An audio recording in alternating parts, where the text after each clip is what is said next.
오늘의 말씀은 우리 삶에 찾아오는 어둠의 시간들 이란 제목으로 말씀을 전하도록 하겠습니다. 우리 삶에 찾아오는 어둠의 시간들. 이사야서 66장을 읽어보시면 이사야서가 이제 66장으로 이루어져 있잖아요. 또 66으로 돼 있는 게 있죠. 바로 성경입니다. 성경은 또 66권으로 이루어졌어요. 그래서 이사야서가 좀 성경의 함축본처럼 느껴질 때가 있습니다.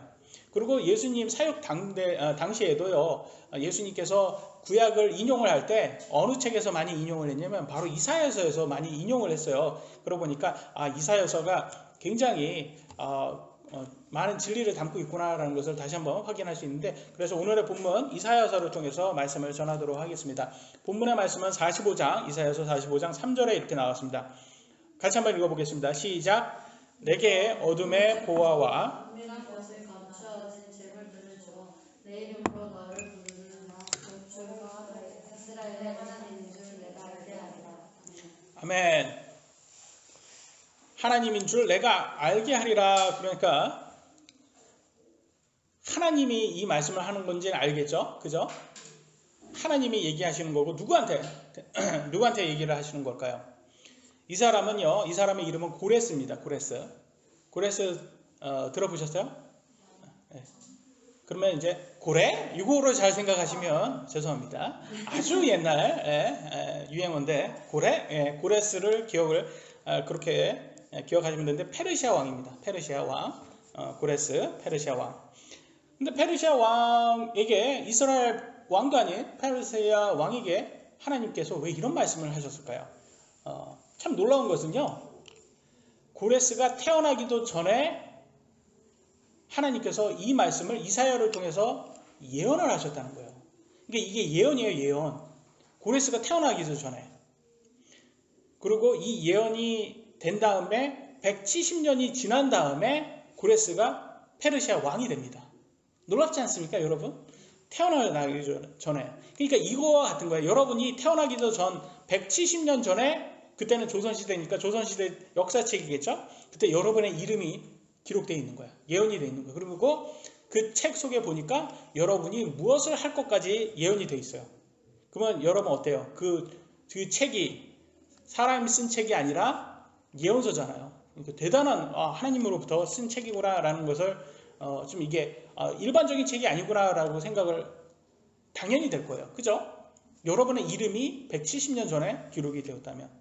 고레스 왕 역시요, 이사야서가 이 보통 책이 아니구나라는 생각을 하게 됩니다. 왜냐하면 자기 이름이 떡하니 기록되어 있고 그것도 170년 전에 기록이 되어 있으니 얼마나 놀랐겠습니까?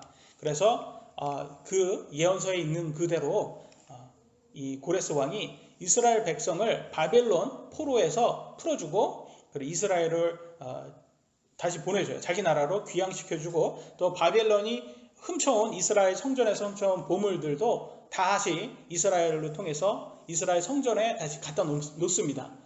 놀랍지 않습니까? 이런 게. 고레스 왕이 이것을 이제 이렇게 합니다. 이 역사라는 것은 우리가 공부를 해보면 참 놀라운 게, 이미 시간이 지난 거잖아요. 역사라는 과거 얘기니까 우리는 이 역사를 통해서 과거에 이런 일이 일어났구나라는 것을 눈으로 확인을 할 수가 있어요. 역사를 통해서. 그래서 이사야서가 이 170년 전에 예언한 것을 고레스를 통해서 이게 성취되었구나라는 것을 우리는 공부로 확인할 수 있잖아요. 근데 만약에 당대 사람이요, 이사야서가 쓰여질 당시에 그 당대 사람들은 이게 성취될지 성취 안 될지 몰랐을 거 아닙니까? 왜냐면 170년 이후에 일어날 거니까. 그러니까 그 사람들은 어차피 우리 인간은 7, 80년밖에 못 산단 말이에요. 근데 170년 후에야 하나님의 성취를 확인할 수 있는데, 눈으로 내가 하나님의 말씀을 내가 눈으로 확인해야지만 내가 믿을 수 있어 라는 것은 말도 안 되는 거죠. 왜냐하면 우리는 170년을 살 수도 없을 뿐더러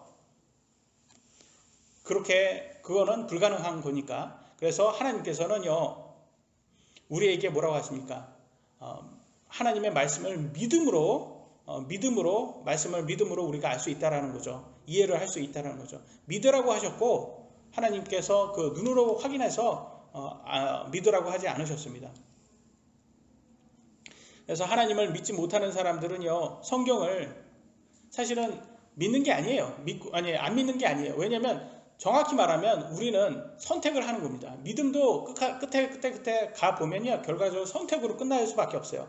그래서 성경을 여러분 안 믿는 사람들 얘기 들어보면 자기는 안 믿는다, 선택한 것이지, 그거를 정말 내가 안 믿겨서 안 믿는다는 말은 거짓말입니다. 왜냐면 우리도 그잖아요. 이거 믿겨서 믿는 게 아니에요. 우리가 믿으려고 선택한 것이죠.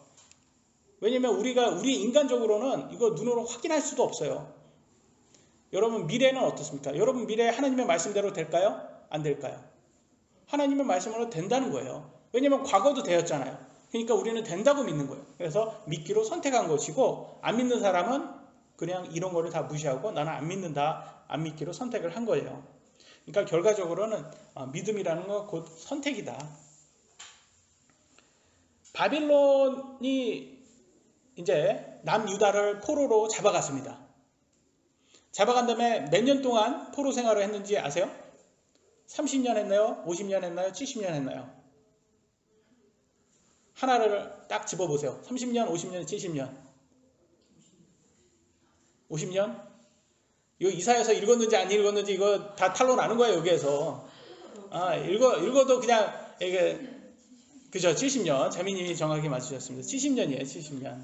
희영이도 맞췄네요. 예, 70년. 맞아요. 이게 너무 성경이 또 어렵다 보니까 읽어도 잘 기억이 안 납니다, 사실. 그래서 이번에 이 설교를 통해서 여러분 기억해 주시면 됩니다. 바벨론으로 포로 생활을 이스라엘이 70년 동안 갔구나라는 것을 알 수 있어요. 근데 왜 굳이 하나님께서 70년 동안 이렇게 포로 생활을 시켰을까요? 그 이유가 성경에 나옵니다. 놀랍지 않습니까? 한번 그거를 같이 공부해 보겠습니다. 레위기 25장 2절로 5절인데요. 제가 빨간 부분만 읽겠습니다. 3절부터. 너는 6년 동안 내 밭에 씨를 뿌리며 6년 동안 내 포도원을 가꾸어 그것에 열매를 거둘 것이나 일곱째 해는 안식하는 안식이 그 땅에 있게 할지니 곧 주께 대한 안식이니라. 그 해는 그 땅의 안식년이라. 무슨 말이에요 지금? 약속의 땅 가나안 땅으로 들어간 다음에 이스라엘에게 하나님께서 무슨 명령을 했냐면 너 7년 동안 그 땅을 가꾸어서 6년 동안 일을 해. 농작을 한 다음에 7년째 되는 날은 뭐 하래요? 일하지 말고 그 땅을 가만히 내버려 두고 쉬라는 거예요. 아니 이런 복지가 어디 있어요? 여러분 생각하면 6년 일했으니까 너 고생 많이 했어. 1년 쉬어. 이거예요. 그러면 여러분 어떠시겠어요? 6년 직장 생활하니까 1년 쉬라고 그냥 하면 이것처럼 복지가 어디 있어요? 세상에. 그냥 하나님의 복지가 장난이 아닌 거야 이게 지금. 우리 지금 좋은 회사 근데 이렇게 좋은 회사가 없는 거예요. 6년 일하고 7년째는 노는 회사가 어디 있어요? 그럼 그러겠어요. 이게 유급입니까? 무급입니까? 그걸 따져봐야 되잖아요. 지금 1년 쉬어도 내가 돈 안 받고 쉬면 그게 쉬는 거 마음도 불안하고 그러잖아요. 근데 하나님은 뭐 했을까요? 이게 유급이에요? 무급일까요? 유급이에요. 그러니까 그러면 6년 일하고 7년 되시면 뭐 먹어요? 그러니까 하나님께서 걱정 마. 유급이야. 그래서 먹을 거 준대요. 어떻게 주는지 보겠습니다. 레위기 25장 20절로 22절. 제가 빨간 부분만 또 읽겠습니다. 우리가 일곱째 해에는 무엇을 먹으리요?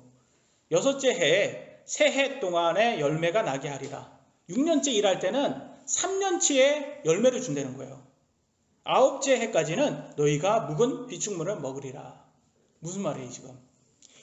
6년째는 6년, 7년, 8년 먹을 걸 준다는 거예요 여러분. 그리고 9년부터 일하면 된다는 거예요. 야 이거 진짜 완전히 여러분 생각하면서 해보세요. 여러분 6년 일했어요. 그러니까 연봉을 3년치 연봉을 딱 줘버리는 거예요. 6년째 해는. 그러니까 7년, 8년치는 그냥 놀고 8년부터 이제 일은 하지만 먹을 거는 이제 그때는 돈이 있어야 되니까. 이거 가불도 아니에요. 이거는 그냥 주는 거야 그냥. 진짜 하나님의 복지가 이루 말할 수가 없는 거예요 이거. 그러니까 우리가 참 하나님께서는 이렇게 복지가 많은데 이게 사랑이라는 거예요 이게.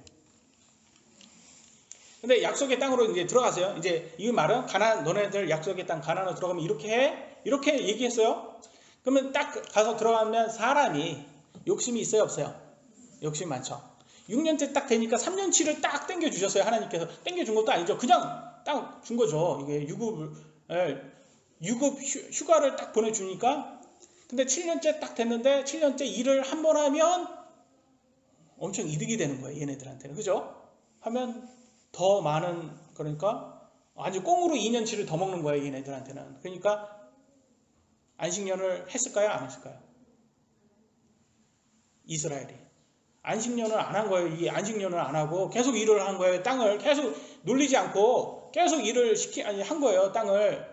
그러니까 땅한테도 무리를 하고 주고 계속 많이 이렇게 더 하는 거여서 하나님의 명령을 어긴 거예요. 이스라엘이 그 땅에 들어가서 490년 동안 살았습니다. 490년 동안 살았는데 얘네들이 7년째마다 안식년을 해야 되는데 안 한 거예요. 그러니까 7년째마다 한 번을 안 쉰 거죠. 490이니까 계산을 하기가 어려우면 7, 7이 49잖아요. 공 하나 더 붙이면 뭐예요?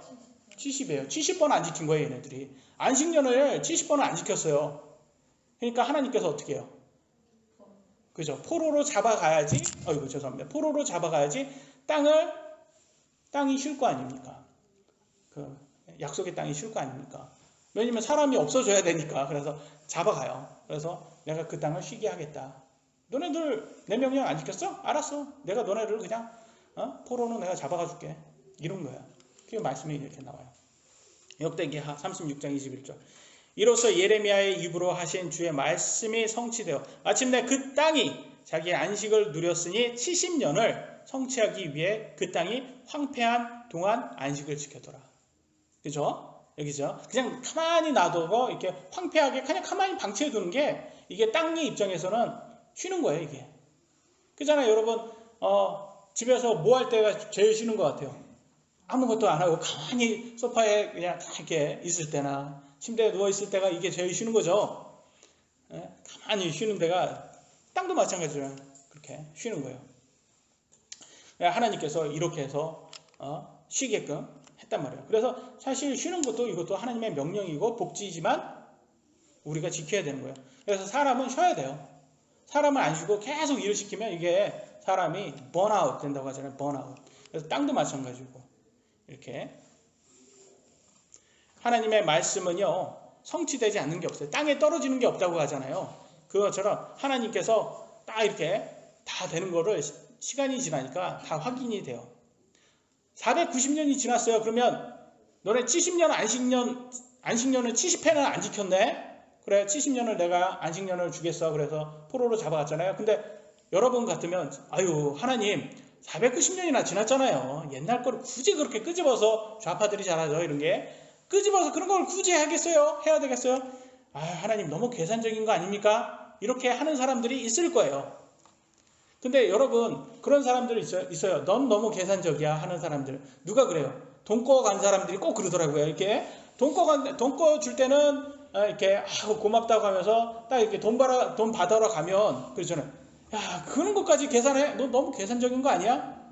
그래서 제가 그런 사람들을 많이 봤어요. 그래서 돈 거래는 하지 말라고 그러잖아요. 사람들 그 돈도 있는다고. 그래서 꼭 이렇게 계산적이다 이러는데 저는 참 보니까 이게 한국 사람이 계산적이다 이런 걸 되게 부정적으로 쓰더라고요. 그죠? 한국은 계산적이다. 계산적이면 부정적이고 그 깐깐한 거고 나쁜 거다 생각하는데 사실 미국에 가니까 아닌 거예요. 미국은 참 계산적입니다. 하나님도 계산적인데 미국이 참 계산적이에요. 근데 처음에도 그 한국 사람 입장에서는 안 좋게 보여요. 근데 가만히 내가 살아보니까 미국에 살아보니까 이게 굳이 나쁜 건가? 내가 한국에서 그냥 계산적인 게 나쁘다고만 교육을 받은 건가? 이렇게 생각이 되더라고요. 예를 들어볼게요. 이게 맞는지는 모르겠지만 예를 들면 미국에 갔어요.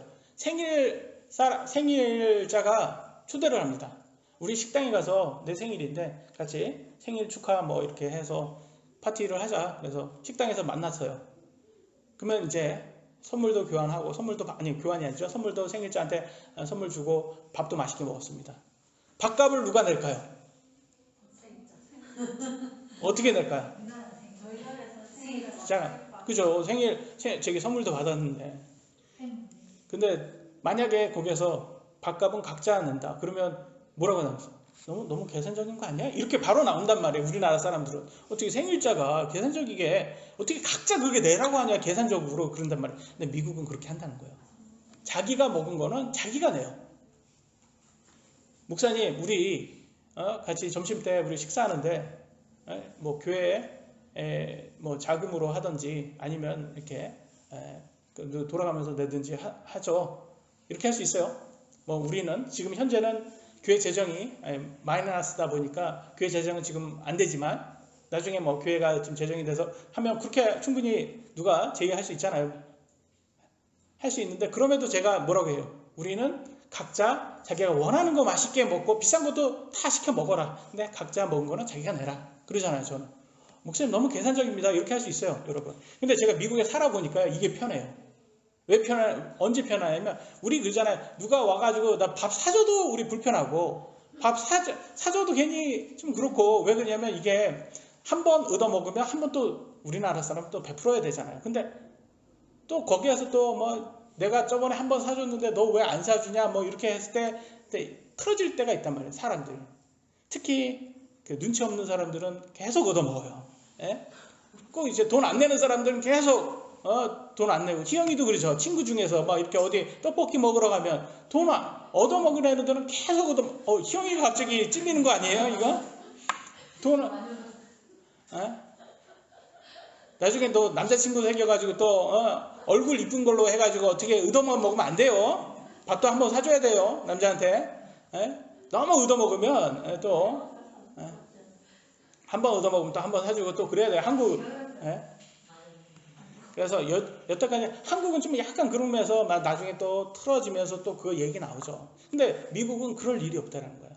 그러니까 약간의 뭐 좀 계산적인 것도, 이게 하나님께서 이렇게 계산적인 것들을 보면 이게 계산적인 게 일부러 계산적인 게 아니라 나중에 큰 상처가 너네 나지 않도록 계산적인 것 같아요. 그래서 하나님께서는 이렇게 하나하나씩 이렇게 계산을 정확히 하시네요. 490년은 너네가 살았으니까 7번이니까 70회 너는 안 지켰지? 그래서 70년을 내가 하겠어. 이렇게 이렇게 하는 걸 보면 하나님은 참 계산이 정확하시다라는 것을 알 수 있습니다. 그래서 이런 것들을 볼 때 하나님의 특성을 우리가 볼 수 있잖아요. 계산이 정확하신 하나님. 그렇다면 결과적으로 오늘날 이 강남 좌파들 잘 살잖아요. 얘네들 잘 사는데 앞으로도 잘 살 거예요. 얘네들은 정권이 저는 바뀌어도 강남 좌파는 여전히 잘 삽니다. 왜냐하면 부자가 되기 때문에 더 잘 살 거예요. 떵떵거리면 잘 살 거예요. 그럼에도 불구하고 우리가 걱정할 필요가 없어요. 왜냐하면 하나님의 심판 앞에 섰을 때 하나님께서 모든 것을 다 정확히 계산해서 합법적으로 하나님께 합당한 벌을 주신다는 거예요. 그래서 하나님께서는 원수는 하나님이 갚는다고 하셨어요. 그래서 우리가 걱정할 일이 아니에요. 하나님께서 다 알아서 정확하게 공의롭게 갚으실 것이라는 것을 우리가 믿습니다. 이스라엘이 70년 동안 바벨론 포로 생활을 할 때 바벨론 왕은 힘이 어땠을까요? 강력했죠. 그때는 바벨론 제국이었어요. 그 말은 뭐예요? 힘이 그 동네에서는 짱이라는 거예요. 짱도 그 옛날 건데 요즘 뭐라고 쓰는지 모르겠습니다.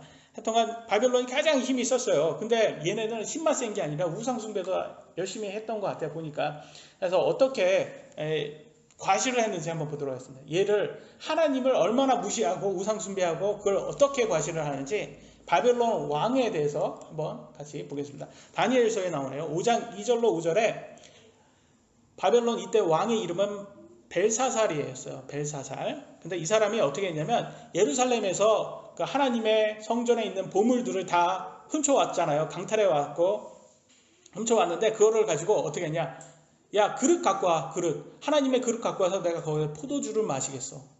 그 얼마나 모욕적인 행동이에요, 이게 지금. 어떻게 이스라엘에서는 하나님께 경배하게 쓰는 그런 도구들인데 그거를 지금 이렇게 우습게 쓰는 거예요. 사람들한테 다 모여서 야, 하나님의 잔도 다 갖고 와서 내가 그걸로 포도주를 우리가 마시자. 하나님 별거 아니야. 하나님 쓰던 물건 먹으시면서 하나님 별거 아니야. 그러면서 내가 섬기는 우상이 최고야 라면서 하는 장면이 나옵니다. 제가 읽겠습니다. 빨간 부분만. 예루살렘의 성전에서 탈취한 금그릇들과 은그릇들을 가져오라고 하였으니 이것은 왕과 그의 통치자들과 아내들과 첩들이 그것들로 마시려 함이었더라. 그들이 예루살렘에 있던 하나님의 집의 성전에서 탈취한 금 그릇들을 가져오매 왕과 그의 통치자들과 아내들과 첩들이 그것으로 마시더라. 포도주를 마시는 금과 은과 녹과 새와 나무와 돌로 된 신들을 찬양하니라. 그러잖아. 포도주로 하나님의 잔으로 마시고 누구한테 찬양은 누구한테 해요? 우상에게 찬양하잖아요. 근데 거기에서 아주 놀라운 일이는 이렇게 포도주를 마시면서 하나님 별거 아니야 그러면서 우리 신이 최고야 라면서 이렇게 마시는데 갑자기 놀라운 일이 생겨요. 5절 그때 사람의 손에 손가락들이 나와서 등잔대 맞은편에 왕궁의 회칠한 벽에 글을 쓰는데 왕이 글을 쓰는 손의 일부를 보니라. 무슨 말이에요 지금? 이 다음 구절에 보니까 이 사람이 무릎을 막 이렇게 떠는 장면이 나와요. 무슨 말이에요 지금? 귀신 본 거예요? 이게 귀신 본 거예요? 이렇게 하나님 우습게 여기고 잔으로 포도주를 이렇게 하나님 잔으로 포도주를 마시는데 갑자기 손 같은 게 나오더니 막 알아보지도 못하는 글을 막 쓰는 거예요. 여러분 이게 여러분이 만약에 이런 장면을 본다면 어떻게 하겠습니까?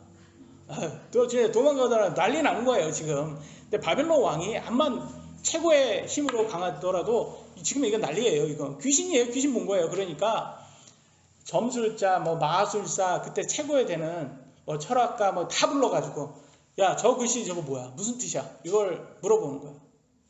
누가 해석해 줄까요?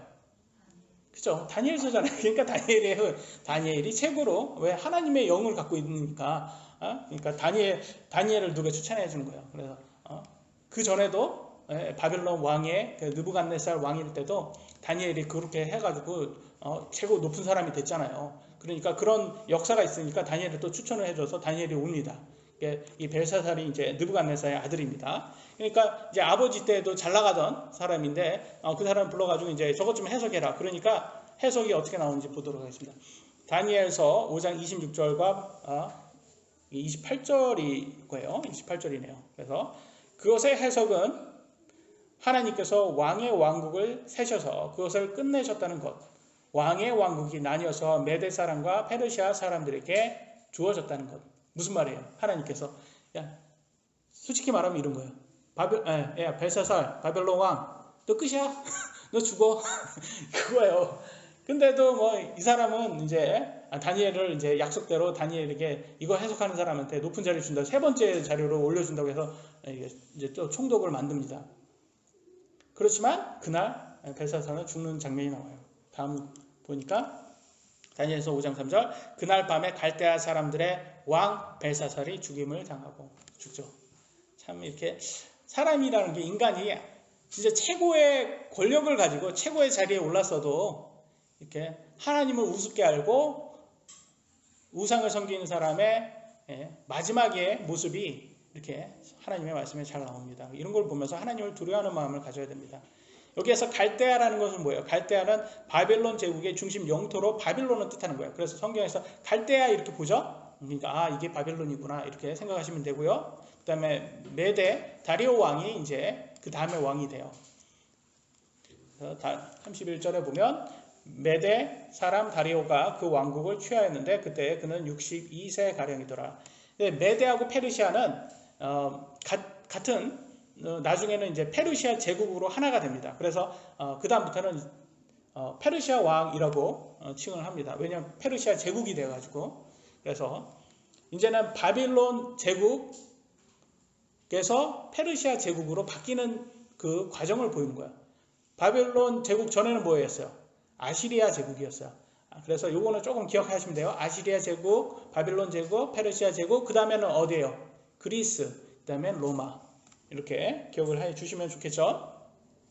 이건 역사입니다. 역사. 누구도 거부할 수 없는 역사입니다. 그래서 이런 모습이 나와요. 그래서 이사야서 45장의 1절로 3절에는 또 하나님께서 다음에 고레스 왕에게 170년 전에 예언된 고레스 왕에게 하나님께서 페르시아 왕으로서 정권을 잡아주는 것을 볼 수 있어요. 내가 그의 오른손을 붙들고 민족들을 그 앞에 항복하게 하시며 또 왕들의 허리를 풀어 문짝이 2개인 성문들을 그 앞에 열게 하고 그 성문들을 닫지 못하게 하리라. 그리고 3절에는 내게 어둠의 보화와 은밀한 곳에 감춰진 재물을 주어 라고 했어요. 그러니까 여기에서 여러분, 왕이 된다는 것은 누가 시키는 거예요? 왕은 누가 시키는 거예요? 하나님의 도움 없이 왕이 되는 사람은 없습니다. 다 왕도 이렇게 하나님께서 다 시키는 거예요. 그래서 고레스를 왕으로 앉히는 모습이 나와요. 그 다음에 바빌론 느부갓네살 왕일 때 남유다를 멸망시키고 거기에서 다 훔쳐왔던, 탈취해왔던, 성전에서 탈취했던 보물들을 페르시아 왕 고레스에게 하나님께서 다시 주는 걸 볼 수 있죠. 그리고 고레스는 그 보물을 갖고 어떻게 했어요? 자기가 먹었어요? 그냥? 자기가 가졌어요? 그러지 않았어요. 다시 하나님의 성전으로 다시 보내줍니다. 이스라엘로 다시 보내줘요. 근데 여기에서 보면 뭐라고 나와요? 그냥 보아라고 안 나오고 어둠의 보아라고 나와요. 어둠의 보아. 왜 어둠의 보아라고 나왔을까요? 70년 포로 생활입니다. 70년 포로 생활. 어떻게 보면 가장 이스라엘 역사에서 치욕스러운 시간이었어요. 대한민국도 언제를 제일 많이 미워해요? 일본한테 일제시대, 36년 동안 일제시대, 일제강점기 때 굉장히 미워하잖아요. 그래서 이 좌파들이 친일 프레임을 잘 걸어가지고, 왜냐면 일본은 다 싫어하니까 한국 사람들이 그걸로 지금 이렇게 정권 잡아가지고 잘 해먹잖아요. 그래서 각 나라의 역사 중에서 가장 치욕스러운 때 중에서 이스라엘의 역사 중에 치욕스러운 이 70년 포로 생활 시대란 말이에요. 그래서 이때가 가장 어두운 시기였다는 거예요. 하나님의 보물도 다 뺏기는 이 어둠의 보물로 고아가 되는 그런 치욕스러운 시간이었단 말이에요. 그래서 하나님께서 이 이스라엘을 불순종했으니까 하나님께서 포로 생활로 보낸 거예요. 바빌론. 여러분들도 그래요. 여러분 각자의 삶 중에서 이 이스라엘 포로 생활처럼 어둠의 시간이 있습니다. 어둠의 통로를 지나가야 될 때가 있어요. 때로는 여러분이 하나님 말씀에 불순종해서 그렇게 될 수 있어요. 언제? 우리 특히 아이들, 하나님께서 부모님 잘 순종해서 하나님 말씀대로 잘 성장하기를 원하지만 우리 아이들 반항심 많잖아요. 그러니까 부모님 거부하고 자기 마음대로 막 방탕하게 살다가 나중에 20, 30대 되고 40대 되고 그래서 자기의 삶에 너무 힘들 때 그때 어떻게 돼요? 그때 내가 왜 그렇게 살았을까 후회하면서 어둠의 시간을 얘기한단 말이에요. 때로는 자기의 잘못도 아닌데 좀 힘든 삶을 사는 사람들이 있어요. 그러면 어둠의 순간이겠죠. 그래서 우리가 이게 힘들 때 힘든 그 과정을 지날 때 우리는 어둠이라는 단어를 우리가 말을 합니다. 여러분 어때요? 여러분 삶에 어둠의 순간들이 있었죠? 지금도 그 과정을 겪고 있을 수도 있습니다. 근데 왜 그런 순간이 있습니까? 라고 했을 때 어떻게 대답하시겠어요? 다 알 수는 없어요. 그죠? 특히나 아이들, 좀 갓 태어난 아이들이 죽잖아요. 병이 걸려서. 자기 잘못도 없는데 말이죠. 걔가 갓 태어났는데 무슨 잘못을 하겠습니까? 근데 죽어요. 병이. 근데 어떤 사람은 참 열심히 잘 살았는데 그래도 나름대로 착하게 잘 살았는데 또 어둠의 시간을 갖습니다. 근데 이해가 안 돼요. 그런 사람들 보면. 그런 사람들 TV 같은 데 보면 보이죠? 그런 사람들. 그러면서 우리는 로마서 보면 이렇게 나왔습니다. 11장 33절로 6절에 오 깊도다 하나님의 지혜와 지식에 부요하며 그분의 판단들은 헤아릴 수 없으며 그분의 길들은 찾지 못할 것이로다. 그냥 33절만 읽겠습니다. 하나님의 지혜와 지식이 너무 부유하기 때문에 우리가 판단할 수도 없고 헤아릴 수도 없다는 거예요. 그리고 하나님을 다 이해할 수도 없다는 거예요. 우리가 이걸 아셔야 되는 거예요. 우리는 하나님께서 이 환경에 다 허락해 주는 것들을 다 이해할 수는 없지만 하나는 알 수 있어요. 하나님의 말씀대로 사는 것이 가장 지혜롭다는 것을 하나님의 말씀을 신뢰하셔야 되는 거예요. 때로는 우리가 오만해지고 교만할 때가 있어요. 그럴 때 꼭 후회하는 삶이 나옵니다. 세상의 책들은요, 이해해야지 믿을 수 있지만 성경은 믿어야 이해할 수 있는 책입니다. 여러분 자동차 운전하실 때 자동차의 기계적인 원리 다 이해하시고 운전하시는 분 있으세요? 아닙니다. 우리는 믿고 그냥 타는 거예요. 믿고. 비행기도 못 타는 사람들이 있어요. 무슨 고소공포증이라든지 공황장애 뭐 공황 장애라고 해서 공항에 못 가는 건 아니고요. 예. 재밌게 어떻게 해보려는데 안 되네요. 예. 뭐 이런 여러 가지 뭐 폐쇄 공포증 뭐 이런 여러 가지 이게 두려움이 있으신 분들은 비행기를 못 탄다고 하더라고요. 결과적으로는 그 왜 그래요? 믿지 못하기 때문에 그런 거잖아요. 믿지 못하는. 그래서 우리는 다 이해한 게 아니라 믿었기 때문에 할 수 있는 거예요. 그래서 하나님의 말씀도 그거예요. 우리는 하나님의 말씀을 다 이해하기 때문에 믿을 수 있는 것이 아니라 우리가 믿었기 때문에 하나님께 구원을 받을 수 있는 것입니다. 인간은 시간에 갇혀 있기 때문에 미래를 알 수 없어요. 그래서 시간이 지나야지만 하나님 말씀대로 이게 흘러가는구나를 알 수 있습니다. 하지만 하나님은 시간 밖에 계시기 때문에 과거, 현재, 미래를 구분 없이 다 아십니다. 참 우리 인간으로는 우리 머리로는 이걸 다 이해가 안 돼요. 왜? 우리는 다 시간에 갇혀 있기 때문에. 그래서 하나님께서는 미래를 우리들에게 성경 속에 예언을 해 주셨어요. 그래서 미래가 어떻게 될 것이다. 그렇기 때문에 우리 삶에서 가장 지혜롭게 살기 위해서는 하나님 말씀을 신뢰하고 하나님의 예언대로 우리가 미래를 준비해 가는 것이 가장 지혜롭겠죠. 우리 삶에도 어둠의 시간이 찾아옵니다. 우리는 다 이해할 수 없어요. 그렇지만 끝까지 하나님의 말씀대로 살아야 됩니다. 여러분 사도 바울은 어땠을까요? 사도 바울은 삶이 아주 순탄했습니까? 아니면 되게 힘들었습니까?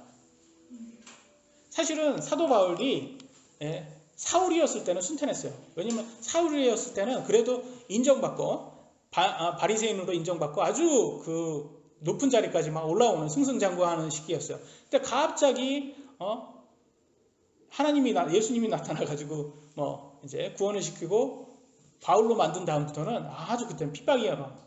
유대인들한테 핍박이 엄청나게 와가지고 그 사람은 감옥도 가고 아주 엄청나게 고생을 많이 합니다. 근데 이 사람이 그 뭐라고 증언했는지 한번 보도록 하겠습니다.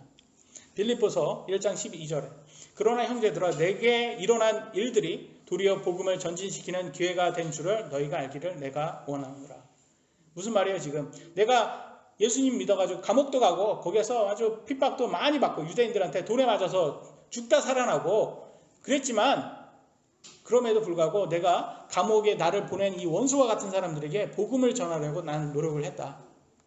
내가 로마 형제까지 만나가지고 복음도 전하고 거기에 있는 높은 사람들까지도 내가 이렇게 불려가면서 내가 될수록 복음을 전하려고 노력을 했다. 그 기회를 삼았다고 하잖아요.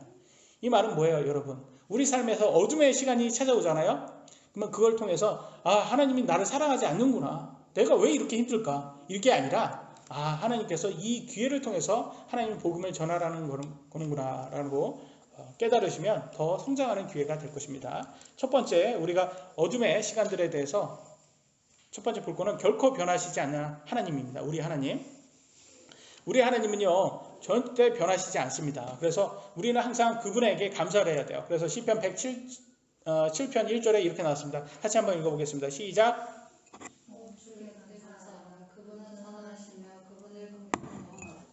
아멘.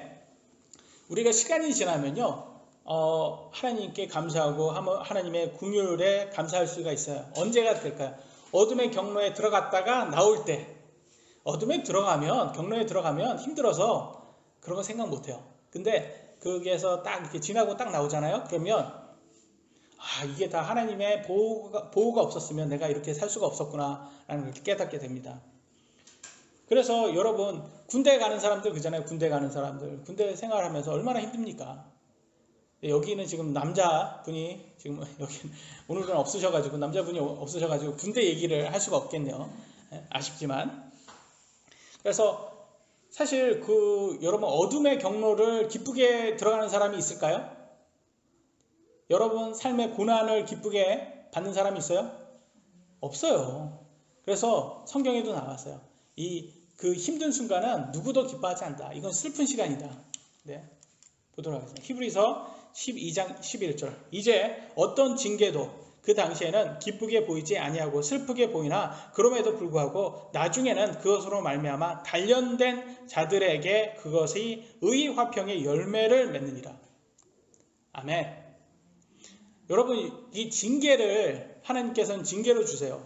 그래서 어저께도 자매님하고 이제 카톡으로 이제 얘기했던 욥 같은, 그것도 이제 욥이 받은, 그게 하나님께서 받은 벌이냐.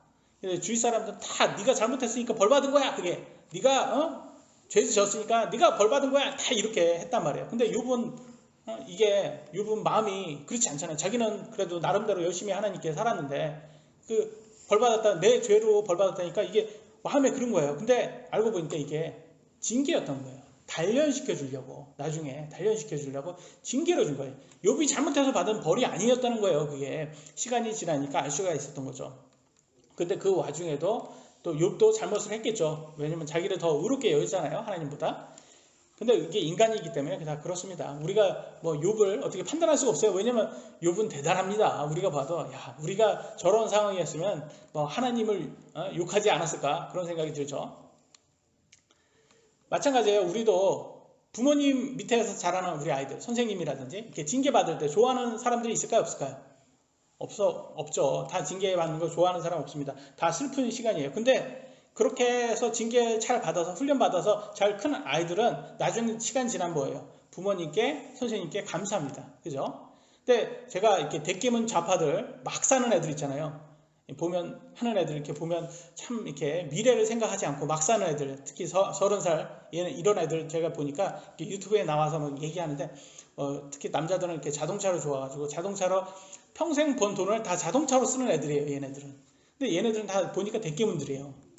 근데 하는 소리가 자기 어렸을 때 선생님들이 자기를 막 엄청 때렸다고 막 그걸 하소연을 하더라고요. 제가 그걸 보면서 어떤 생각이 들었냐. 네가 맞을 짓을 했으니까 그렇게 맞았겠지. 딱 봐도 하는 짓 보니까 맞을 짓을 이렇게 온몸에 막 타투하고 그래서 참 너를 보면 참 맞을 짓 많이 했겠구나. 뭐 이런 생각이 많이 들어요. 뭐 물론 타투했다는 그 자체로 모든 걸 판단할 수는 없겠지만 그래서 저도 어렸을 때 이렇게 선생님한테 맞을 때는 기쁘진 않지만 항상 저는 이게 내가 잘못했으니까 내가 맞았지. 그래서 내가 더 안 맞으려고 노력해야지 하면서 두려워했어요. 그래서 더 조심을 했던 것 같아요. 그래서 시간이 지나서 오히려 더 그런 것에 감사를 하게 되더라고요. 근데 참 이렇게 이상한 쪽에 이렇게 이 좌파들 같은 그런 사람들은 이렇게 하나님을 어떻게 보냐면 야, 하나님은 무슨 사이코패스도 아니고 이렇게 남을 이렇게 고통을 주고 고통을 즐기나 봐. 막 이런 식으로 하나님을 해석을 하더라고요. 이게 말이 돼요? 이게? 여러분? 이게 누가 그러냐면 사탄이 그런 거예요. 사탄이 그렇게 사람들을 그렇게 생각하는 게 사탄이 사실 사이코패스니까 얘가 사람들을 욥을 누가 고통을 줬습니까? 사탄이 줬잖아요. 사탄이 그렇게 줘놓고 지가 막 하면서 항상 하나님 탓하게 하잖아요. 근데 사실 하나님께서는 징계도 주시고 허락도 하시지만 사실은 하나님께서 허락하는 모든 것들이 다 하나님이 준 게 아니에요. 왜냐면 인간이 그렇게 자기가 선택을 한 거죠. 우리 이 세상이 죄가 어떻게 들어왔습니까? 세상에. 하나님께서 죄를 만들었어요? 아담의 원죄로 만들어 나왔잖아요. 그래서 로마서 5장 12절에 죄가 세상에 들어오고 한 사람으로 말미암아. 이 한 사람이 아담이잖아요. 아담의 원죄로 죄가 들어온 거는 하나님의 선택이 아니었고 아담의 선택이었단 말이에요. 결과적으로 이 죄가 들어온 다음에 어떻게 됐어요? 이 세상이 지금 고통받는 게 다 뭐 때문에 고통받는 거예요? 이 죄 때문에 고통받는 거예요. 낙태로 아기들을 다 죽이고 있어요. 부모는 아이들을 학대하거나 버리고 이혼으로 가정이 깨지고 그때 아이들은 얼마나 상처를 받겠습니까? 근데 오늘날 이 좌파들 특히 낙태를 여성 인권이라고 가르치고 간음을 죄가 아니라고 가르치는 이런 좌파들이 세상을 지금 다 장악을 하고 있어요. 공산주의 독재자들로 많은 사람들이 고통을 받고 있는데 지금 이 세상이 다 지금 흐름이 그렇게 되고 있어요. 지금 이게 하나님께서 그렇게 시킨 거예요? 아니면 사람이 그렇게 만들고 있는 거예요? 사람이 지금 그렇게 있는 거예요. 우리가 잘 보셔야 돼요. 이 세상을 사람이 그렇게 놓고선 나중에 또 보면 하나님을 탓을 해요. 그러면 우리가 그럼 하나님은 징계를 왜 주냐 이런 말을 할 때 하나님께서는 모든 사람에게 다 모든 크리스찬들에게 징계를 주신대요. 그리고 징계에 따라서 대우가 다른다는 거예요. 특히 많은 사람들이 구약과 신약을 읽고 나서 구약의 하나님 너무 무서워. 근데 신약의 하나님은 예수님은 너무 은혜 높고 참 이렇게 용서가 많아. 이렇게 보시는 분들이 있는데 동일한 하나님이에요. 근데 왜 다르냐? 대우가 다른 거예요. 구약 때는 아이들, 이 세상이 어린아이라고 표현되고 신약 때에 들어가서는 이제 어른이 된 아이들, 세대가 이제 아이였다가 어른이 된 거예요. 그래서 대우가 다른 거예요. 여러분도 그잖아요. 자식들도 희영이가 아기였을 때, 더 어렸을 어린이였을 때 부모님이 많이 이렇게 징계를 하고 막 그러지만 이제 희영이도 성인이 되고 어른이 되면 그때는 이제 대우가 틀려집니다. 부모님도. 그죠? 저도 그래요. 저희 아이들. 초등학교 들어가기 전까지는 제가 많이 이렇게 막 뭐 이렇게 책망을 많이 했는데 초등학교 들어간 다음부터는 굳이 그렇게 말을 할 필요 없더라고요. 그냥 말만, 아니, 굳이 많이 혼낼 필요가 없더라고요. 말만 해도 이제는 알아서 성장하니까 얘가 듣더라고요. 그러니까 대우가 달라지게 됩니다. 그래서 성경에도 이렇게 나왔어요. 그렇게. 히브리서 12장 7절로 8절에 뭐라고 나왔는지 보겠습니다. 너희가 징계를 견디어내면 하나님께서 아들들을 대우하듯이 너희를 대우하시나니 8절 모든 사람이 징계를 받음으로. 징계받는 거는 다 똑같아요. 그 말은 뭐예요? 여러분, 하나님을 믿은 모든 크리스찬들은 징계를 받는다? 안 받는다? 받는다. 그러니까 많은 사람들이 모든 사람은 징계 받는데 왜 자꾸 예수님 믿으면 다 편하다고 얘기하는지 모르겠어요. 저는 이해가 안 돼요. 성경에는 이렇게 다 징계가 있다는데 징계는 이게 기쁜 게 아니라잖아요. 슬프잖아요. 다 그러잖아요. 근데 왜 자꾸 편하다고 하는지 모르겠어요. 성경은 예수님 믿으면 편해. 너 삶이 편해. 이럴 거 한 적이 없어요. 그런 말을. 오히려 징계받는다고 얘기하지. 근데 차이점은 뭐냐면 징계받고 징계를 견뎌내면 하나님의 자식으로 대우를 해준다는 거예요. 이때는 다른 거예요. 여러분. 하나님으로부터 대우를 받잖아요. 그러면 삶이 달라져요. 내 삶이 그때는 내가 하나님께서 나를 단련시키려고 나한테 주시는 거였구나 라는 거를 알게 돼요. 그래서 더 성장하게 돼요. 그래서 영적으로 성장하지 못한 사람과 영적으로 아직 아이와 같은 사람들은 완전히 이렇게 다른 거예요. 왜냐면 영적으로 어린 사람들은 징계를 아직 견딘 사람이 아니잖아요. 그러니까 하나님께서 대우를 아직 못 받은 거예요. 그러니까 그런 삶을 사는 거고, 이제 대우를 받게 되면 하나님께서 이렇게 하나님의 은혜였구나 내가 사는 게, 이런 걸 깨닫게 됩니다. 그래서 결과적으로는 우리는 징계는 모두가 받고 징계를 견디는 인내가 필요하다. 크리스찬은 이걸 깨달을 수가 있는 겁니다. 그래서 우리 삶에 어둠의 시간이 오잖아요. 그때 어떤 생각을 하셔야 돼요? 내가 인내해야 되는구나. 인내한 다음에 하나님의 대우가 달라지겠구나. 이런 걸 깨달으셔야 돼요. 두 번째 우리가 볼 거는 우리 마음 안에 항상 일하시는 우리 하나님이라는 거예요. 요나 한번 볼까요? 요나 2장 3절입니다. 요나 잘 아시죠? 요나 성경 읽고 나서 항상 세상 사람들이 하는 말이 있어요. 피노키오네, 이거 피노키오. 참, 여기에서 이게 지금 피노키오를 보고 베꼈어? 성경이 더 오래됐어요. 성경이 더 피노키오가 베낀 거예요. 피노키오 작가가 베낀 거죠. 요나를 보고. 이제 카피라이트는 성경에 있다. 많은 동화책이 카피라이트이 동화책에 있는 게 아니에요. 다 성경에 있는 거예요. 성경이 더 오래됐어요. 요나 2장 3절에 보니까 이렇게 요나가 이제 고래 뱃속으로 들어가죠. 바닷속으로 이렇게 빠져서 그때 자기의 어려운 삶을 이렇게 표현합니다. 주께서 나를 깊음 속으로 바다들 한가운데로 던지셨으므로 넘치는 큰 물이 나를 에워쌌고 주의 모든 큰 물결과 파도가 내 위에 넘쳐나이다. 바닷속에 빠졌을 때 지금 죽고 사냐의 문제예요. 지금 이 상황에서 지금 요나가 이렇게 말을 합니다. 참 요나도 지금 보면 우리들의 모습하고 똑같아요. 요나를 보면서 뭐냐면 하나님께서 어디로 가라? 니느웨로 가라고 했어요. 니느웨. 그러면 처음부터 순종을 해서 니느웨로 갔으면 이런 상황 있어요? 없어요? 없어요. 이런 징계 안 받아도 되는 거예요. 근데 지가 꿋꿋하게 반항하겠다고 하나님 말씀 반대로 가다가 결국 바다에 빠져가지고 이렇게 했잖아요. 그러면서 하는 소리는 뭐예요? 주께서 나를 깊음 속에 바다들 한가운데서 던지셨어요. 하나님이 던졌대요. 하나님이 던진 거 맞아요? 성경에 나왔어요. 누가 던졌는지. 요나 1장 12절 15절. 그가 그들에게 이르되, 요나가 말한 거예요. 나를 들어 바다에 던지라. 그리하면 바다가 너희를 위해 잔잔하리라. 15절. 이처럼 요나를 들어 바다에 던지니. 누가 던졌어요? 선원들이 던졌어요. 하나님 던진 거 아니에요. 또 누가 던지라고 했어요? 지가 던지라고 했어요. 지가. 웃기잖아요. 지가 던져놓고선 지가 던지라고 해서 선원들이 던진 거 아니에요. 결국 지가 들어간 거 아니에요. 그래놓고선 하나님이 자기를 던졌대요. 우리와 같지 않나요? 우리와 같아요. 이게 인간의 그 모습 그대로예요. 우리예요. 이게 우리 모습.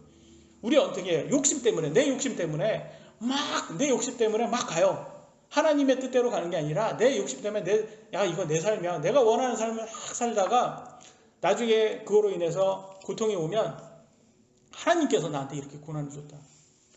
누가 그래요? 예?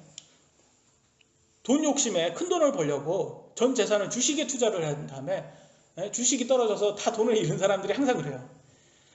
하나님께서 나를 왜 이런 고난에 빠뜨리셨습니까? 쥐가 투자한 거 아니에요. 쥐가 욕심에. 그러니까 성경에 뭐라고 했어요? 성경에 네 욕심에 네가 한 거잖아. 그거 하나님이 한 거 아니다. 이렇게 말을 해줘요. 얼마나 친절하십니까?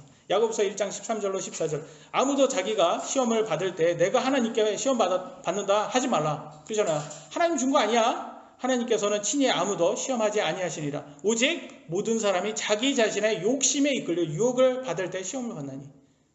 무슨 말이에요? 그 네 욕심으로 네가 한 거 아니야. 하나님께서 하지 말라고 했는데 굳이 지가 해놓고선 나중에는 하나님 탓한다는 거예요. 많은 사람들이 그래요. 예. 근데 결론적으로 보면 욕심 없는 사람 있어요? 인간 중에서 욕심 없는 사람 나는 봤다 하시는 분 없어요. 욕심 없다고 말은 해요. 근데 뭐 하려고? 풀소유 하려고 사기치려고 욕심 없다고 말은 하는데 해민슨처럼. 근데 알고 보면 그런 사람들이 제일 욕심이 제일 많더라고요. 보니까. 그러니까 우리는 크리스찬들은 욕심이 없어서 욕심 없는 게 아니라 욕심이 있지만 절제하는 거다. 그 차이가 있어요. 그러면 요즘처럼 주식이 많이 오를 때 이럴 때 특히 욕심이 나요? 안 나요? 욕심 나죠. 내가 테슬라에 했으면 지금 얼마를 벌었을 거고, 내가 삼성에 뭐가 또 올랐죠? 테슬라 말고 또 무슨 주식에 했으면 얼마를 올랐고, 거기에서 100만 원만 넣었어도 내가 지금 500만 원이 됐을 텐데, 이런 생각 인간이면 모두가 다 한단 말이에요. 하지 않겠습니까? 욕심 다 있어요. 근데 조심해야 되는 거예요. 왜? 그렇게 해서 많은 사람들이에요. 이제 아주머니들이 아기를 얻고 주식시장에 오면 그때부터 주식이 떨어지기 시작한답니다. 그건 무슨 말이에요 지금? 이도저도 모든 사람들이 이제 주식 열풍으로 이제 주식에 막 하면 그때부터는 떨어지는 때라는 거예요. 그러니까 꼭지점에 투자하면 떨어진다는 거예요. 그래서 저는 항상 그래요.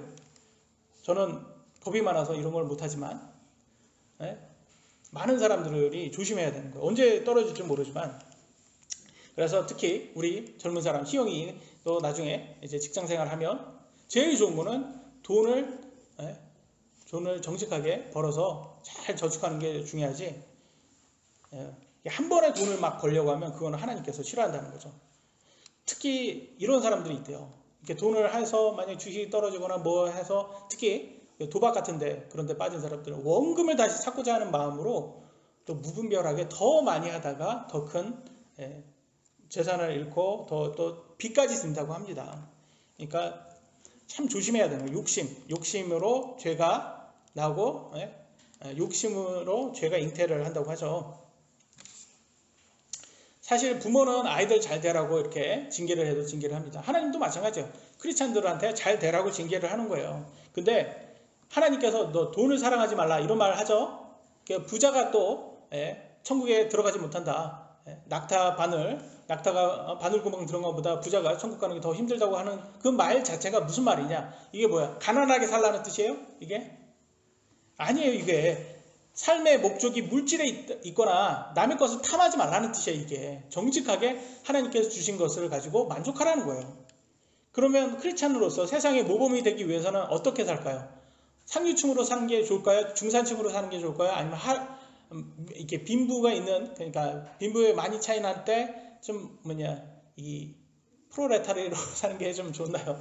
이 좌파들이 자꾸 부르주아를 아주 악으로 하고 가난한 서민층으로 사는 게 좋나요? 중간이 딱 좋았잖아요. 근데 성경에도 그렇게 나왔어요. 성경에도. 잠언 보겠습니다. 30장 8절로 보죠.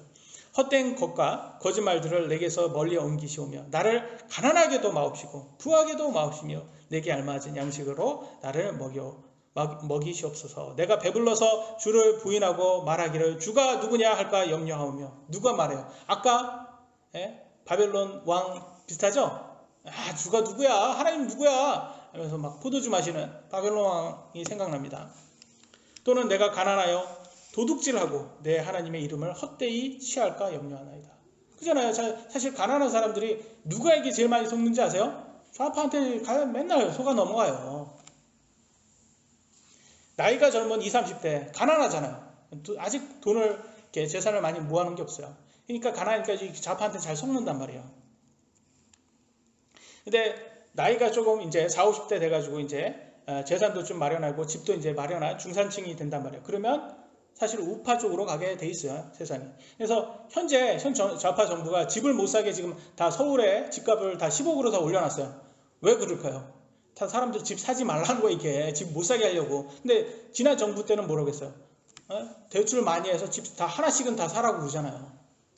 집을 많이 사야지 사람들이 다 우파 쪽으로 가고, 집을 못 사야지 좌파 쪽으로 간다는 거예요. 그래서 이게 좌파의 책에 나왔어요. 좌파 하는 사람들이 연구에 나왔어요. 그 사람들이 책을 써가지고 사람들 집 못 사게 해라. 그래야지 우리가 정권을 잡는다.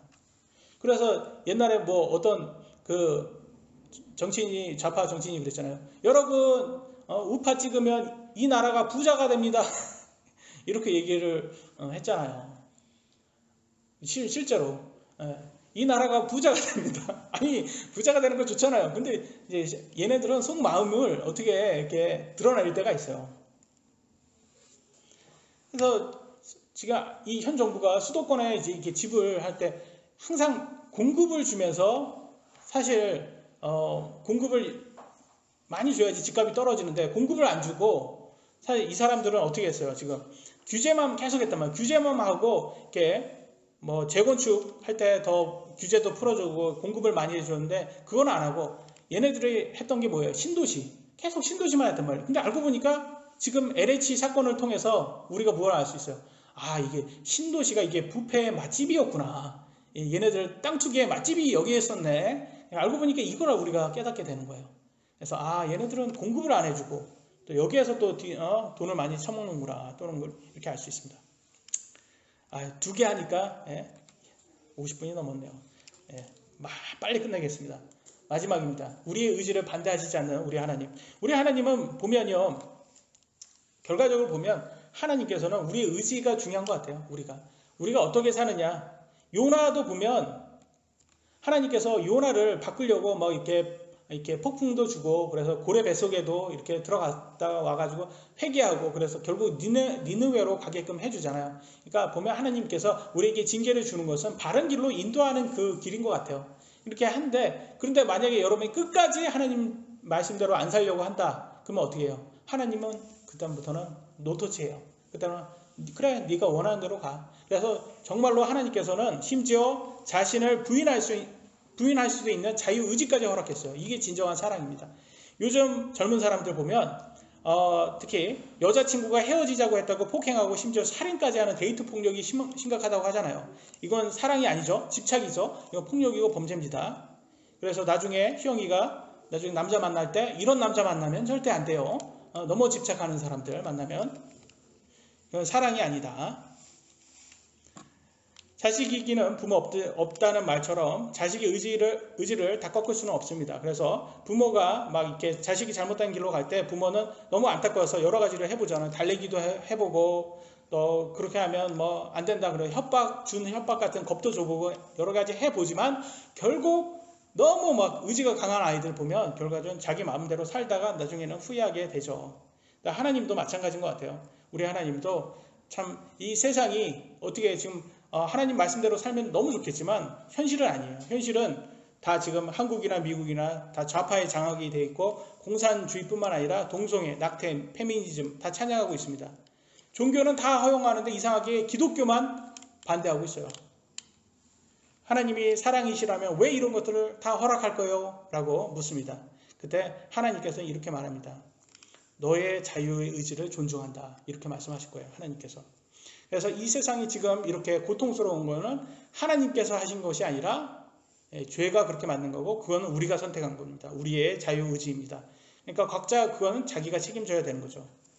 그래서 하나님께서 우리에게 그런 삶을 주셨어요. 그 어둠의 고난을, 징계를 줄 때가 있어요. 그럴 때 우리는 선택을 해야 됩니다. 내 의지를 십자가에 못 박고 하나님의 뜻을 따라갈 것인지, 아니면 세상과 타협해서 세상 사람들이 가는 길로 갈 것인지. 둘 중에 여러분 하나를 선택하셔야 됩니다. 마지막 구절입니다. 마태복음 10장 22절 너희가 내 이름으로 인하여 모든 사람에게 미움을 받을 터이나 끝까지 견디는 자는 구원을 받으리라. 하나님 믿는 거, 예수님 믿는 거, 기독교라는 거 세상 사람들이 환영하지 않습니다. 절대로 이 사람들이한테 우리가 인정받는 그런 사람들이 아니에요. 오히려 앞으로 시간이 가면 갈수록 더 기독교는 더 줄 것이고 더 알곡들은 더 핍박을 받을 거예요. 근데 끝까지 견뎌야지 구원을 받는다고 나왔어요. 무슨 말입니까? 하나님의 말씀대로 끝까지 신뢰하셔야지 하나님께서 주시는 영원한 생명을 얻을 수 있는 것입니다. 우리는 그런 신실한 성도들 되기를 예수님의 이름으로 기도합니다. 마치도록 하겠습니다. 기도하시겠습니다.